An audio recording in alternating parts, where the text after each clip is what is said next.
Limit के इस question में आप देखिए, अगर हम x को जीरो की तरफ टेंड कराते हैं तो ये जीरो की तरफ जाता है, तो वन की तरफ, और ये पावर इन्फिनिटी तरफ जाती है। तो शायद आपने जो सुना होगा, वन की पावर इन्फिनिटी जो होता है, जब ये भी वन को टेंड कर रहा हो और ये इन्फिनिटी, इन्फिनिटी तो हमेशा टेंडिंग ही होता है खैर, तो ये हमारी इनडिटर्मिनेट फॉर्म होती है। इनडिटर्मिनेट फॉर्म होती है। अगर इनडिटर्मिनेट फॉर्म होती है तो वन की पावर इन्फिनिटी तो फंस गया, नीचे जीरो बन रहा है, वो भी अपने आप में एक इनडिटर्मिनेट फॉर्म है। तो अब क्वेश्चन को कैसे करें? तो सबसे पहले स्टूडेंट्स को ये पता होना चाहिए कि ये जो फॉर्म होती है, limit extending to zero, one plus X की पावर वन बाई एक्स, ये किसको अप्रोच करती है, मतलब इसको मैनिपुलेट करके रिजल्ट क्या बनता है? तो ये रिजल्ट बेटा ई बनता है। हमें पता होना चाहिए, क्योंकि तभी हम आगे क्वेश्चन चला पाएंगे जब हमें ये पता होगा कि ये वैल्यू ई को अप्रोच करती है। जब इसे मैनिपुलेट करते हैं तो वन की पावर इन्फिनिटी ये बन रहा है, अगर ये जीरो की तरफ जाएगा तो ये वन की तरफ जाएगा, और ये इन्फिनिटी तरफ जाएगा। अगर आप जीरो प्लस भी करेंगे तो प्लस इन्फिनिटी, और जीरो माइनस करेंगे तो माइनस इन्फिनिटी, और वन की पावर इन्फिनिटी की तरफ जा रहा हो या वन की पावर माइनस इन्फिनिटी, दोनों ही इंडिटरमिनेट फॉर्म होती है। क्या बच्चा कंफ्यूज होता है इस बात को लेकर कि भाई ये तो जीरो माइनस में जाएंगे तो वन अपॉन जीरो माइनस बनेगा माइनस इन्फिनिटी, तो यार जब नीचे लाओगे तो वन की पावर इन्फिनिटी बन जाएगा ना। तो ये इंडिटरमिनेट फॉर्म होती है। अब इसको सिंप्लीफाई कैसे करते हैं, तो यहाँ समझिए कि अब इसको मैं क्यों करके दिखा रहा हूँ, क्योंकि यहाँ पे मेरी कोई फॉर्म ही नहीं बन रही। ऊपर तो बन रहा है वन की पावर इन्फिनिटी फॉर्म, और नीचे जा रहा है जीरो की तरफ, तो मैं इस फॉर्म को, तो इंडिटरमिनेट फॉर्म होती है नहीं होती मुझे खुद नहीं पता क्या बनने वाला है। तो मुझे तो पता तो करना है कि जो मेरा क्वेश्चन है एक्चुअल में किस फॉर्म का है। उसका एक पार्ट तो बनना है वन की पावर इन्फिनिटी, ई ऐसे बच जाता है ना। और इसको मैं टेंडिंग टू जीरो करता हूँ तो जीरो की तरफ जा रहा है, तो ये तो मेरी सात इनडिटरमिनेट फॉर्म में से कोई फॉर्म ही नहीं है।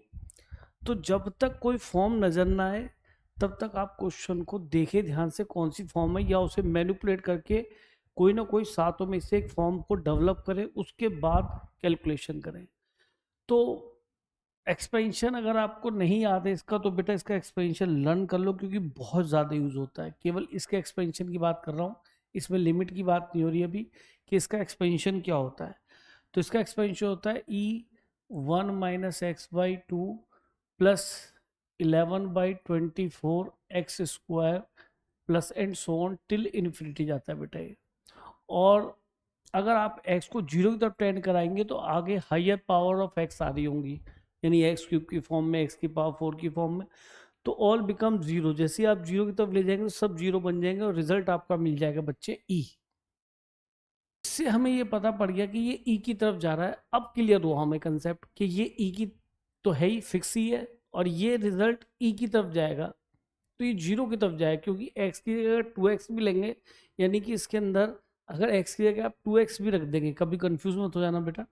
अगर मैं यहाँ पे टू एक्स भी लेता हूँ तो भी रिजल्ट पे इम्पैक्ट नहीं आएगा, क्योंकि यहाँ पे चलो यहीं पे देख लेते हैं, यहाँ पे टू बनेगा, ये टू एक्स है, ये टू एक्स है, और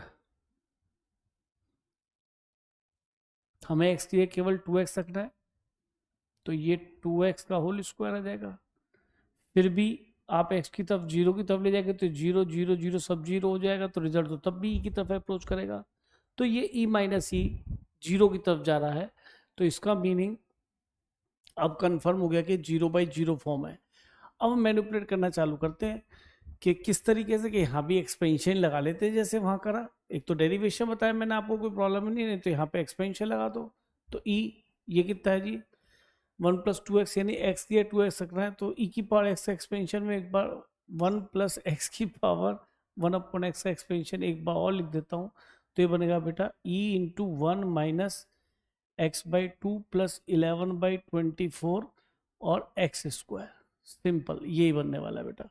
अब यहाँ पे एक्स की जगह आपने टू एक्स रखना है, तो ये हो जाएगा वन माइनस एक्स की जगह टू एक्स रख रहा हूँ by two plus 11/24 two X का whole square till infinity upon X. तो आप देखिए, अगर मैं यहाँ से ई कॉमन ले लेता हूँ, दोनों ये ई कॉमन, तो यहाँ तो वन नज़र आएगा, वन, और ये अंदर साइन चेंज कर देते हैं, plus two x by two x बच गया, ये भी साइन चेंज होगा तो माइनस आ जाएगा 11/24 और ये 4x² आ जाएगा टिल इन्फिनिटी अपॉन x। तो आप देख रहे हैं 1 से 1 कैंसिल, अगले स्टेप में आपका x कॉमन आ जाएगा, यहाँ वही लिमिट एक्सटेंड टू 0 चल रहा है अभी, x कॉमन तो 1 माइनस ये 11/4। वैसे मेरा इसमें फ़र्क नहीं पड़ेगा क्योंकि हमने x यहाँ से कॉमन लिया। अच्छा तो यहाँ x आएगा, यहाँ पर तो x आएगा और आगे और भी हाइयर पावर ऑफ x आ रही होंगी, क्योंकि फ़र्क क्यों नहीं पड़ेगा, जब x को आप 0 डालेंगे तो सब 0 की तरफ चले जाएंगे, तो रिजल्ट बच जाएगा केवल 1। तो बाहर e है तो रिजल्ट आ जाएगा आपका e। तो इजी क्वेश्चन था, मुझे तो समझाने में टाइम लगा, अदरवाइज क्वेश्चन में कुछ भी नहीं है। एक्सपेंशन को लर्न कर लीजिए बेटा, इस वाले को बहुत यूजफुल होता है। और वैसे तो स्टूडेंट्स को याद ही रखते हैं कि लिमिट एक्सटेंडिंग टू 0 पे ये हमेशा ई रहता है, तो ये रिजल्ट भी याद करने का आपको बेनिफिट होगा यहाँ पे।